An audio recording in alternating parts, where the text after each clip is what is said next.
welcome to Blockfye, blockchain news for your entertainment. My videos are for entertainment purposes only. Nothing discussed on this channel is financial advice. Today, we're going to be looking at the crypto total market cap. Currently, we're sitting at 2.31 trillion. Bitcoin dominance seems to be hovering around 41% today. We'll take a glance over at coin market cap to see what the market's looking like individually. Bitcoin sitting at about 50,000, Ethereum at 4,300, Cardano at $1.39, XRP at 82 cents, and Polkadot at $28. We're going to start jumping into some news right away. Cointelegraph still here, still hodling. Bitcoin's dip may have crushed sentiment, but it's just deja vu for long-term investors. I would agree, everyone is, speculating on whether or not we are in the end of the bull market. I would say that we are currently looking towards, altcoins potentially having our alt season coming up with Bitcoin, pulling back and the dominance falling, but we'll just have to wait and see how that goes. Brave has had fantastic growth this month.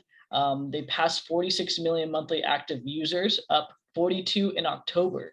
That's a substantial growth if you ask me. The fact that Brave software continues to grow and disrupt the space is incredible. And we have some additional news from Brave as well. They pay their users 70% of the revenue that's generated from the ads they see. Brave compensates them in basic attention tokens, which they can redeem for currency or use a tip on their favorite sites.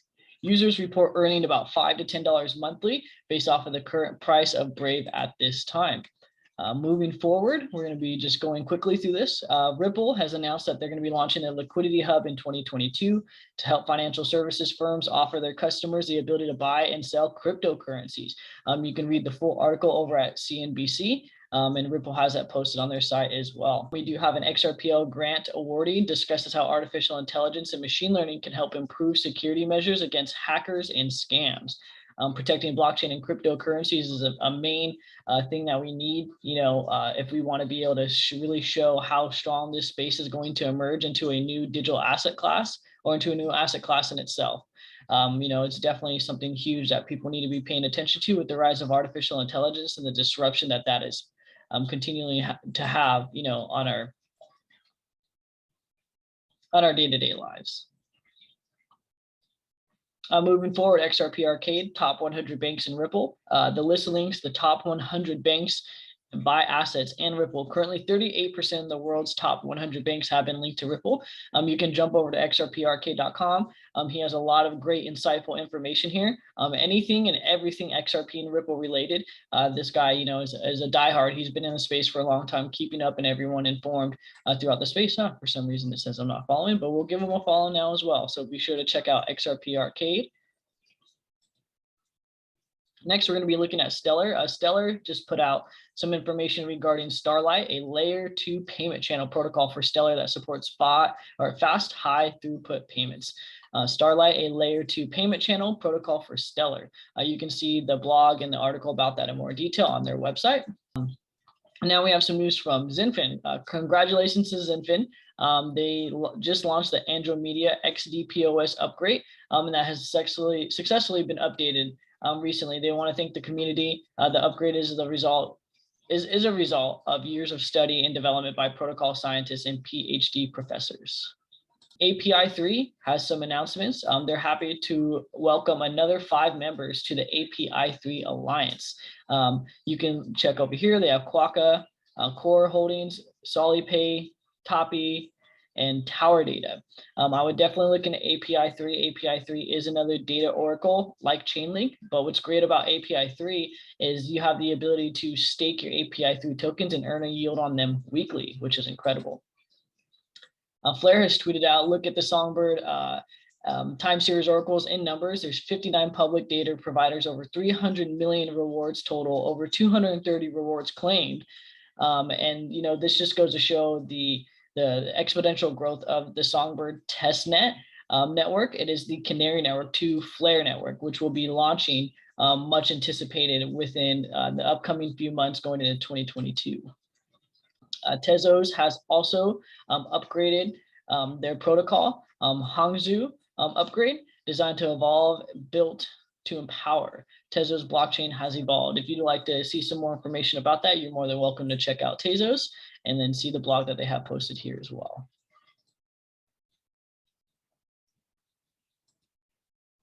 Next, Zilliqa's monthly newsletter is out. There's some information here what they achieved in November, a partnership that they have with Token Tracks, increased network activity, address growth, and new NFT standard with ZR6. Zilliqa is definitely, I would say, a sleeping giant in the space. The ability to be able to stake your tokens and earn a yield is incredible. They have sharding technology as well as, with the new standard that they have implemented with ZRC6 to be able to start minting NFTs on their blockchain is going to be very exciting to see where that goes. The NFT space has been booming, and everybody wants to make sure that they're taking part in that transition. Next, we're going to be shouting out Eisenreich. Eisenreich is a dedicated researcher here for the VeChain community. He actually got retweeted by VeChain Foundation, which is incredible. And congratulations to that, Eisenreich. VeChain Blockchain Fest 2021. Demetrius Nelikoulis, ecosystem manager at VeChain Official, talks blockchain, NFTs, and how VeChain's tech is faster, cheaper, and greener than the competition. You can watch all 3 presentations listed below. And once again, shout out to Eisenreich for all the dedicated content that he puts out relentlessly for the VeChain family and ecosystem. Next, we're going to be looking at some information from Algorand. The Decipher event is now up on YouTube. You can rewatch your favorite sessions, and with more to be added soon. I actually did attend this event, Decipher, virtually, of course. I was unable to make it to Miami that weekend or the beginning of the week, but definitely go check out what Algorand has to announce. There's new partnerships, new development, and a lot of new information coming from Algorand and the team over there, which we're definitely excited about. Chainlink has integrated with CoinMena to help provide transparent price data for fiat to crypto conversions. So this is another great partnership with Chainlink that they have with CoinMena. So we have some information here on Reserve Protocol. For the past few months, there has been one thing that the Reserve app community has been asking for the most. Their engineers have been working tirelessly to make it happen, and today they can finally announce to the world that the Reserve app is now available on iPhone, which is incredible. News interviews Ben Gortzel, SingularityNet, Singularity DAO, and they talk a little bit more about Awakening Health, Rejuve.io, and things along those lines. So this is a great interview if you'd like to go see it. And last but not least, on some additional crypto news, a lot of people are anticipating Ethereum to surpass $10,000 despite its recent slump. Comment below what you think Ethereum could peak out at. I personally think we'll probably see it touch 10 to 12K at the height of this altcoin cycle. I've heard a lot of people, even mention that we could even see it go upwards towards 20K, but I think we just all have to wait and see. I know it's a highly anticipated altcoin season that we're looking to experience. I personally am anticipating us to have an extended cycle this year, which I do hope. I know a lot of us are anticipating the peak of the cycle coming into December, early January, but I think it could even extend longer than that if we just look at previous cycles. Bitcoin and altcoin cycles have been extending from the past based off of the information that we have at hand today. So I would definitely anticipate, if you do see some profits, take some profits, but be sure to have a couple shallow bags or, even heavy bags that you're ready to dump at the top of the bull market if you're really looking to maximize your gains. Next, we're going to jump over to some business news, world news, financial news, and just general news, wrapping up today's content. Jeff Bezos donates over $400 million to help save the planet. He blasted off just from months ago. So, Jeff Bezos is obviously a massive proprietor to where we're going when it comes to, intergalactic travel and things along those lines. He's definitely competing with Elon Musk and SpaceX on that, flight to who's going to be the dominant player in space. Next, we have some additional news. So we have Mr. Whale here. Out here complaining like we all should and all do about these insane ETH gas fees. They want him to pay $182,000 in fees just to transfer $120. Personally, I've never seen this outlandish amount of fees just to be able to move $120. I do have my own experience and my own, I guess you can say painstaking interactions with Ethereum's blockchain and this insane gas fees. But I've never done a transaction of that volume, personally speaking, and seen, $120, but I have done smaller transactions around $300-$400, purchasing an NFT, for example, and then still seeing, these $100 to $200 gas fees. I do believe these layer 1 and layer 2 solutions can help Ethereum. Proof of stake will definitely help that as well. And then we'll just have to see if there's any disruptors that, come up in the space that want to try to rival Ethereum, for, the ridiculous fees and the ability for people to access the same type of technology on these different blockchains. Next, we're going to be jumping into some BBC business news. There's a cyber attack that hits more than 300 Spar convenience stores across North England, with some forced to close their doors. The attack targeted a company in Manchester which operates Spars, tills, and IT systems. We've been seeing an extensive amount of cyber attacks happening, almost it seems like on a daily basis throughout the world. I think, it kind of plays into the saying problem, reaction, solution, where there's these problems, people will react and they will bring in a solution one way or another. And if you ask me, I think that solution will be blockchain, artificial intelligence, and cryptocurrencies, because with our current archaic infrastructure, there's so many vulnerabilities. You can see from the colonial pipeline attacks and so on and so forth that, we do need to upgrade our systems if we want to be able to move into this, fourth industrial revolution that is inevitable. Next, we have some breaking news from Japan. Says Tokyo will fundamentally strengthen its defense posture by looking into options, including acquiring the capability to strike enemy bases. We've been seeing a lot of news and information coming out of Asia regarding Tokyo, China, which we'll get into more about. All these Asian countries seem to be a little bit volatile, anticipating something coming down the line. All we can do is hope that we don't see some sort of cataclysmic event where military force is invoked. But, at the end of the day, it seems that Asia and, US and other countries alike are getting prepared for such actions to take place. Next, we have some information as well from Headline Hunter. Breaking, scientists say they caught China successfully changing the weather. Scientists say they caught Chinese successfully changing the weather. Chinese has succeeded in literally changing the weather, a new study claims. Futurism has put this document out. I would definitely recommend reading into it. I don't want to dig into this too much because I don't like to get too political or talk too outside of the context of the channel. But I definitely do always want to just present this information so people can, have the opportunity to go look into this themselves. As noted, you can find this information on our Discord. Next, we have some more information about China. Disappearing court documents, restricted access to data on ships and supplies. China closes off details about what's happening inside the country.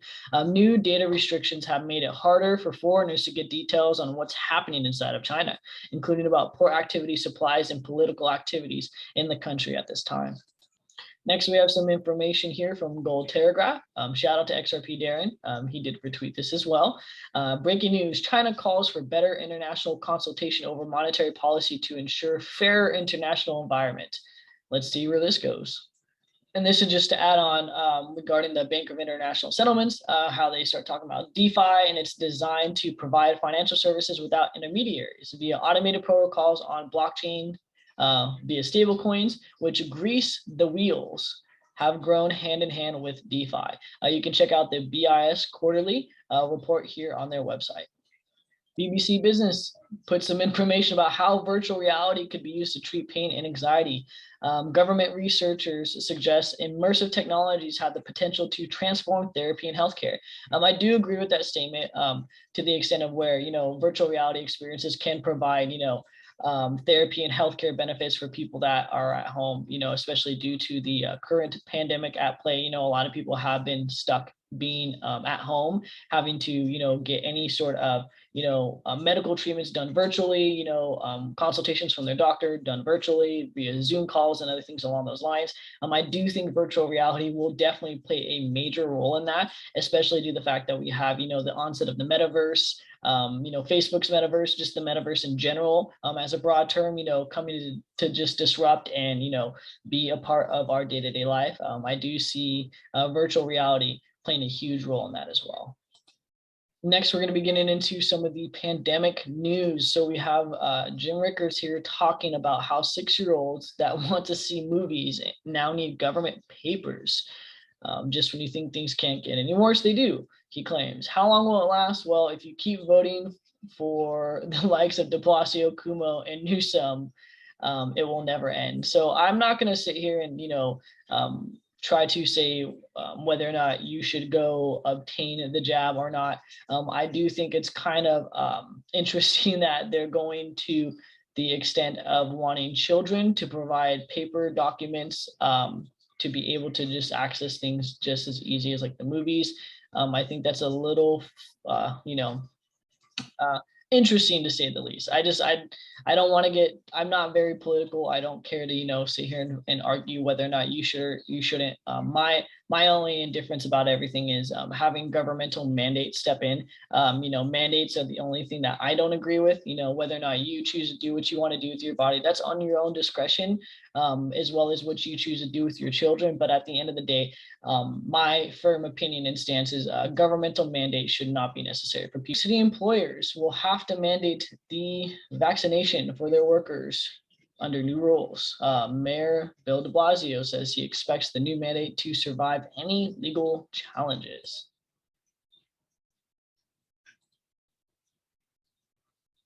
Next, we're going to be jumping into some artificial intelligence news. Clearview AI is close to obtaining a patent despite regulatory crackdown for artificial intelligence.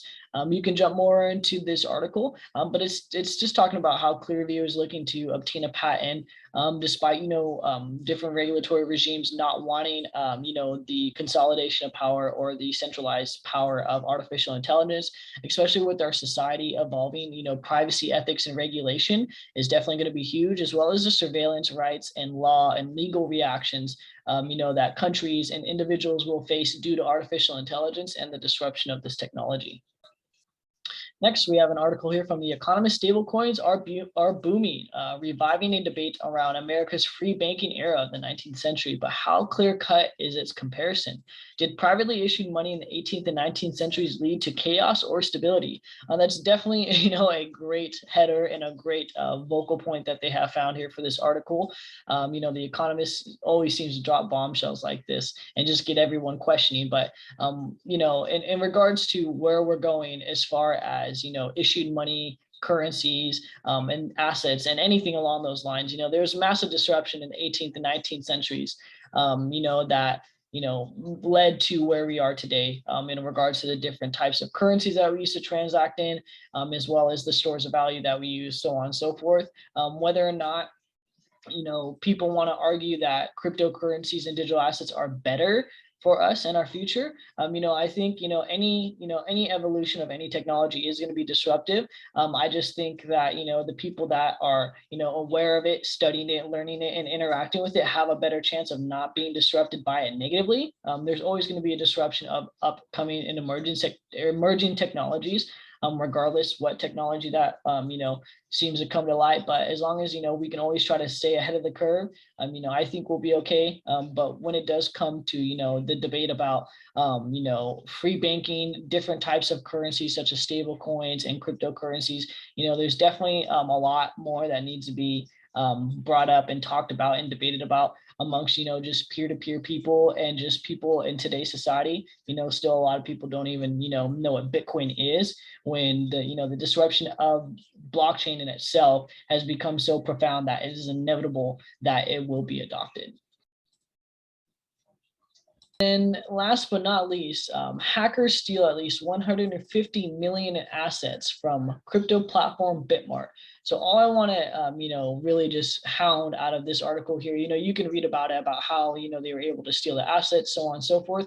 But I think that's why it's extremely critical for people to learn and understand the saying, not your keys, not your crypto. Having a ledger device, I would say, is the best way, or one of the best ways, to be able to provide, the security and safety and reassurance that you need for your digital assets. Definitely recommend picking one of these up. There are other options out there, such as a Trezor, and other types of cold storage wallets like Decent, so on and so forth. But definitely would recommend Ledger. I've had an incredible user interface experience with this.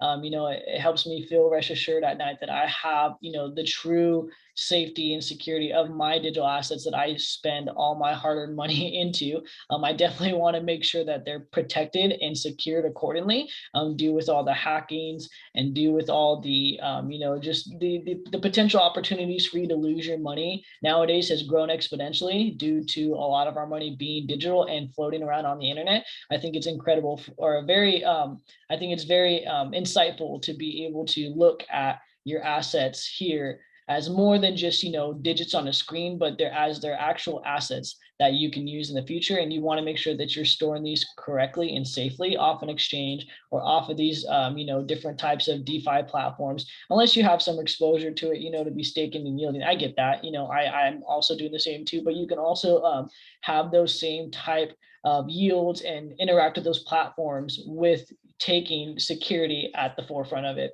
and making sure that you have a ledger device to submit and receive your yields and your staking rewards, and being able to make sure you protect your assets accordingly.